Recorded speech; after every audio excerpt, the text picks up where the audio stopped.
Негізі менің жігітім бар армияда. Атым Алма, кәдімгі 40-тан асқан сүр бойдақпын. Сүрі дейтін себебім, бірде бір үлкен профессор келіп, үлкен аудиторияда лекция оқыды. Лекциясы балықтар жайында екен. Қымбатты жолдастар, балықтар сусыз жерде өмір сүре алмайды. Әйелдер еркектерсіз, еркектер әйелдерсіз өмір сүре алмайды ғой. Сол сияқты балықтар да сусыз жерде өмір сүре алмайды деді. Сол кезде мен орнымнан тұрып, жолдас профессор, менің еркексіз өмір сүріп жатқаныма биыл 40 жыл болады дедім. Сонда профессор айтты: азаматша, мен свежий балықтар туралы айтып тұрмын. Ал сіз копченый балықтар туралы айтып тұрсыз деді. Сонан кейін өзім сүрі деймін. Негізі мен күйеуге тимейін деп тимей қалған жоқпын енді. Бізде Қазақстанда қыздар көп, жігіттер аз. Демограф Мақаштатовтың айтуы бойынша бір жігітке 8 қыздан келеді екен, иә? Көп әйел алуға болады дейді. Бірақ 8 әйел алатын бай қайда? 8-ін алып, өзі киіндіріп, өзі кешіріңіздер. 8-ден 8 жерден үй алып беріп қойса, е? Әйтпесе 8 әйел бір үйде тұрмаймыз ғой, бір-бірімізді жұлып жеп қоямыз. Не үшін? Какой-то бір жігіт үшін да? Не қыламыз қыздар бір жігіт үшін отношениені ұзып та? Одан жүзіп қарғыз болып жүре берейін де. Негізі әйелдерге қарағанда еркектер өте қызғаншақ болады. Менің көршім бар екі әйел. Екеуі күн шуақта әңгімелесіп отырып, бір әйелден сұрапты: сен күйеуің аяғы қандай деп. Білмеймін, күйеуім аяғы кәдімгі аяқ депті. Жоқ, қандай күйеуің аяқ, жылы ма, мұздай ма, суық па десе, білмеймін, кәдімгі аяқ десе, екінші әйел айтады дейді: ойпырмай, біздің Құлахметтің аяғы. Құлахметтің аяғы қысы жаз сұп-суық мұздай болып жүреді депті. Сөйтіп әңгімесін айтып, екеуі екі жаққа кетіп қалып, ертеңінде кездессе, айтқан әйелдің, естіген әйелдің бет-аузының бәрі көгілі ғой деп, көк боңы синяк дейді.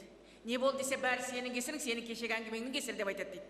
Әй, не болып қалды соншама десе, қайдан білейін, түнде күйеуімнің қасында жатып едім, күйеуімнің аяғыма тиіп кетіп еді, тартшы Құлахметтің аяғындай қылмай деп едім. Құлахметтің аяғын қайдан білесің деп быт-шытын шығар дейді. Осыны көріп тұрып, ни за что таяқ жеп қалай байға шығасың? Содан өмірім өтіп жатыр. Бәрінің тойына барып қойғам. Бәріңе бір той қарызбын дедім де 40-қа келген туған күнім жасадым.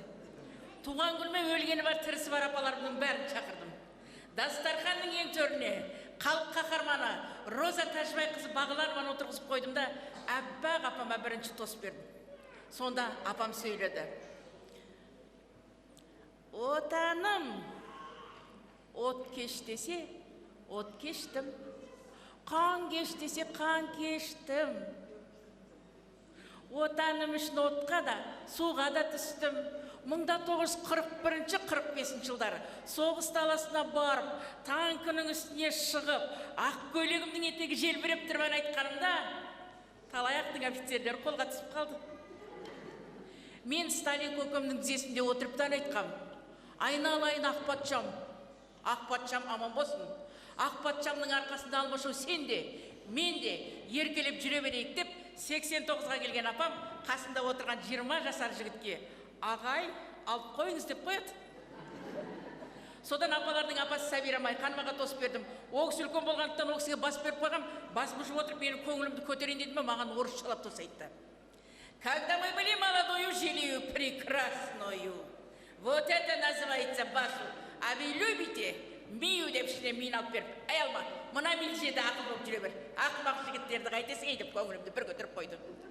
Сол кезде ол кісінің өмірдегі де өнердегі де серіктесі Бикен Римова апам стақанын алып былай деді: ер азаматтарынан айырған ауылдың қатын қалаштары, таңның атысы кештің батысы, қолдарында қоларақпен егін даласына барып егін оратын деді. Сыбан құл кеткеннен кейін жайларын жай болмапты. Сыбан құлдары қастарыңда болсын, айналайындар. Әй Алма, саған да бір сыбан құл табылып қалар, шыдайын алайын, шыда деді. Ал мен шыдап әлі келе жатырмын. Сол кезде дастарханның шетінде отырған өзіміздің Амина апамыз орнынан ұшып тұрып былай деді: мен ақтайлағыма келін іздеп жүргенде ешқайсың менсінбей қойғасыңдар. Көк етікті кез келмей, көр етікті менсінбей жүргенде қалай кәрі қыз болып қалғандарын өздерін де білмей қалдыңдар. Енді ешқандай балама келін іздемеймін. Өз сүйгендеріне өздері қосылып бақытты өмір сүрсін. Сол үшін алып қойыңдар.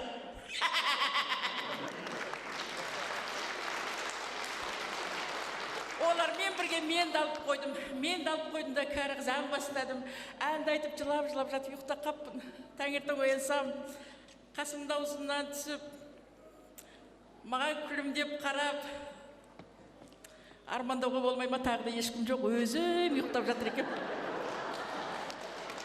Бірақ мен туған күнім жасаған жылы тауық жылы болды. Тауық жылы сауық жылы болды. Тауық жылы қазағымның үйінде той көп болды. Сол тауық жылында бір қораз барлық тауықтарды шақырып алып айтыпты. Биыл тауық жылы екенін білесіңдер, сондықтан бәрің тығылыңдар. Қай тауықты бірінші тауып аламын, саған үйленем деген екен. Тауықтардың бәрі тығылып жатыр дейді. Сөйтсе бір қотыр тауық қораздың қасынан өтіп бара жатып айтады дейді. Если что, қораның артындамын деп. Қотыр тауық құрлы жоқпыз ғой, если что, жігіттер. Алматыда плодикте тұрам, телефонды бермеймін.